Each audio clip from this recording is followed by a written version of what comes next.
Uma outra coisa aqui, aliás, até pra gente aproveitar e falar, não tem nada a ver com asteroide, não, mas isso aqui tá saindo muito aí, a tal da nova lá, né? Da Corona Borealis, né? Ah, tá. Então, até pra explicar pro pessoal, porque tem muita gente falando, vai ter. E a supernova que vai explodir? Primeira coisa, não é uma supernova, tá, pessoal? Supernova é um evento, Cassela aí é descobridor de supernova, tá? Pode explicar melhor que qualquer um. É quando uma estrela explode mesmo e deixa de existir. O que vai acontecer é um evento com uma estrela que ela vai perdendo é como se ela perdesse uma casca dela. Tem uma explosão mesmo. Que é uma explosão mais ou menos a cada, se não me engano, que eu tinha lido, 80 anos, né? Acontece com essa estrela, uma coisa assim. E deve acontecer em algum momento aqui. Então ela é uma nova que a gente chama, não é uma supernova, tá?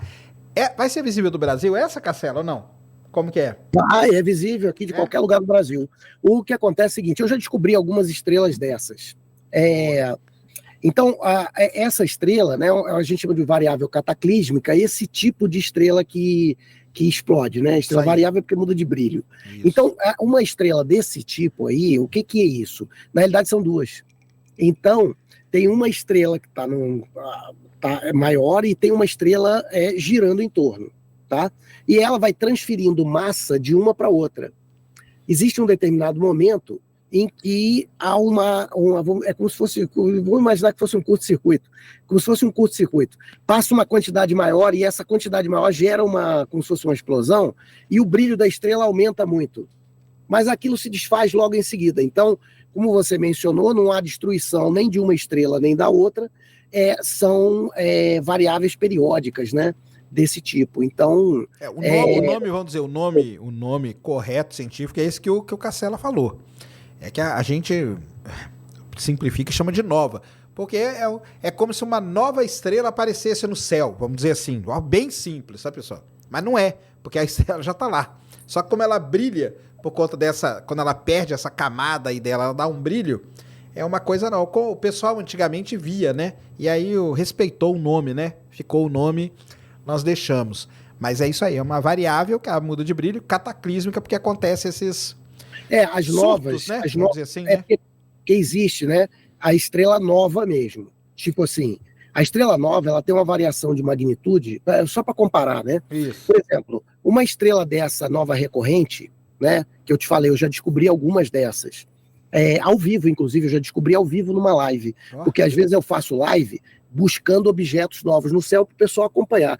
Estranho que pareça, tem gente que fica 6 horas comigo ali.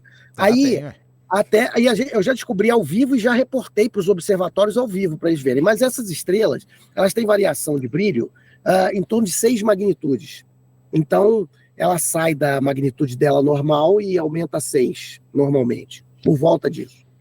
Quando você tem estrelas tipo nova, né, uma estrela nova, ela aumenta bem mais magnitudes, tipo 9, 10. Então, essa estrela é a que leva as nebulosas planetárias, né? Então, a parte externa dela, ela não é que ela destrói, mas ela meio que a parte externa dela sai e aquilo vira aquelas nebulosas planetárias bonitas com vários tipos de cores e tal, E você tem as estrelas supernovas, que tem de vários tipos, mas principalmente 2 tipos, né? Que isso é uma estrela supermassiva, que é ao fim da capacidade dela de manter o equilíbrio, né? Hidrodinâmico, como é que é esse equilíbrio? Você tem uma força, que é a força gravitacional, fazendo a estrela implodindo, e você tem as reações nucleares, né, gerando energia e empurrando para fora. Isso aí dá uma estrela, é o que a gente vê o Sol. Só que existe um determinado momento, bom, não vou entrar nesse detalhe, mas as reações nucleares, a partir de um determinado nível de elemento químico, elas invertem a questão energética e você não consegue mais gerar essa energia suficiente. Então, ela entra em colapso. Então, se ela tem uma massa muito grande, essa massa esse troço pode virar um pulsar, um buraco negro. Então, é um tipo de supernova. Essa supernova chama supernova tipo 2. Existe um tipo de supernova chamada 1A, que é uma estrela dupla. E é o mesmo fenômeno que a gente está vendo dessas variáveis cataclísmicas aqui, quer dizer, ela também é uma variável cataclísmica, a supernova, mas é o mesmo fenômeno dessas variáveis, dessas novas recorrentes, que é o seguinte, ele vai puxando, uma estrela vai puxando da outra, só que aí ele chega num limite, né, de tamanho em que gera uma supernova, uma explosão supernova. Como ele sempre gera no mesmo tamanho, o brilho é sempre do mesmo jeito. Então isso vira uma referência de lâmpada. É como se eu te olhasse na rua e dissesse assim, gente, essas lâmpadas aqui são todas de 100 watts. Então, se você medir o brilho dela, você sabe a distância que ela está. Porque como você já sabe que ela é de 100 watts, então você não consegue usar a supernova do tipo 2 para medir distância. Porque cada uma tem um brilho diferente em função do tamanho da explosão.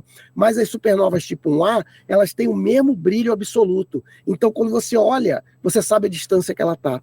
Não é bonito o negócio? Isso aí é sensacional mesmo. Isso aí é sensacional. E, assim, a gente não sabe a data exata, né? Quando ela vai acontecer, né? Não tem. Não, mas deve acontecer. Um range aí, né? Tem uns meses, né? Como que é? A gente não sabe, pode ser hoje. É o seguinte, quando eu estiver lá no EBA, depois a gente fala sobre isso. Vamos falar do EBA, sim, com certeza. Mas vai lá. Fotografia. Para você ter uma ideia, ela está sendo visível agora aqui na minha frente. Eu estou olhando ela aqui na minha frente aqui. A constelação de Coroa Boreal está bem aqui, na minha frente aqui. A mais ou menos uns 35 graus acima do horizonte, por aí. Quem quer ir no Brasil agora, qualquer lugar que você tem no Brasil, você vê a constelação. Então, se ela explodisse agora, a gente via que eu via olho nu. Entendi. Então, isso vai acontecer, porque é recorrente. Só que esses fenômenos, ô Sérgio, eles não são exatamente um relógio, entendeu? Claro. Essas novas recorrentes, elas não são como se fosse um pulsar, alguma coisa que é um relógio. É que ela vai acumulando até que chega um ponto que ela tem, né? E a gente não sabe exatamente, né? Tem um processo aleatório naquilo ali também. Uhum. Então, às vezes, pode puxar um mês para frente, um ano para frente. Assim, não dá para você determinar com precisão, tanto não dá que eles não sabem. Então, mas vai ser um fenômeno divertido de se ver, né? Um aumento muito rápido, né? E esse aumento ela também... deve ficar quantos dias? Tem alguma previsão assim? Vai ficar alguns dias, né? Normalmente não fica muito tempo, não. Tá. Então, porque isso aí é um fenômeno muito transiente, ele não é um fenômeno contínuo. Tá certo. Então, normalmente, ele fica pouco tempo. Então, nessas estrelas, por exemplo, que eu descobri de novas recorrentes, né? Normalmente eu descubro por quê? Porque a estrela até tem uma história legal. Normalmente, a maioria das descobertas que a gente faz são de novas recorrentes desse tipo. A gente chama o G Minorum, né? O GG Minorum, o G Minorum, né? Uhum. É um tipo de nova recorrente. Então, normalmente são estrelas desse tipo.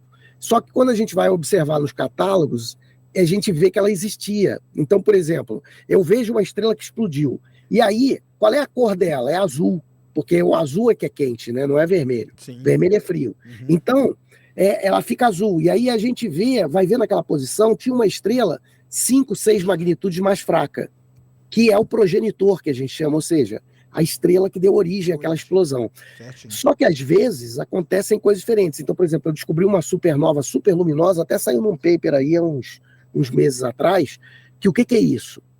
Eu olhei a estrela e ela parecia uma variável recorrente dessa. Só que tem um detalhe, ela estava fora da Via Láctea, então isso não é muito comum. A maioria delas estão na Via Láctea, né, porque é onde tem a maior densidade de estrelas.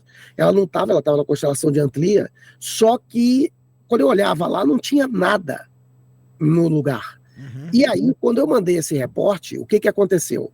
Os astrônomos profissionais, na hora que eles viram isso, eles perceberam imediatamente que tinha alguma coisa estranha, porque você não conseguia ver o progenitor. Ora, se eu não conseguia ver o progenitor, então esse objeto era um objeto singular, ou então uma supernova espetacular, a ponto de eu não ver nem a galáxia. E era isso. Aí eles pegaram telescópios grandes na mesma hora, tipo 1 hora depois. Eles pegam o telescópio, tiram fotografia e fazem espectro, e aí eles viram que era uma supernova tipo 1C, que é uma supernova rara de superluminosa. Então eles fizeram até um paper aí agora, há uns meses atrás, vendo, acho que eles descobriram até hoje umas 50 dessas. Então, são supernovas que não são muito conhecidas, né? Mas elas são capazes de gerar um brilho que é maior do que a galáxia inteira.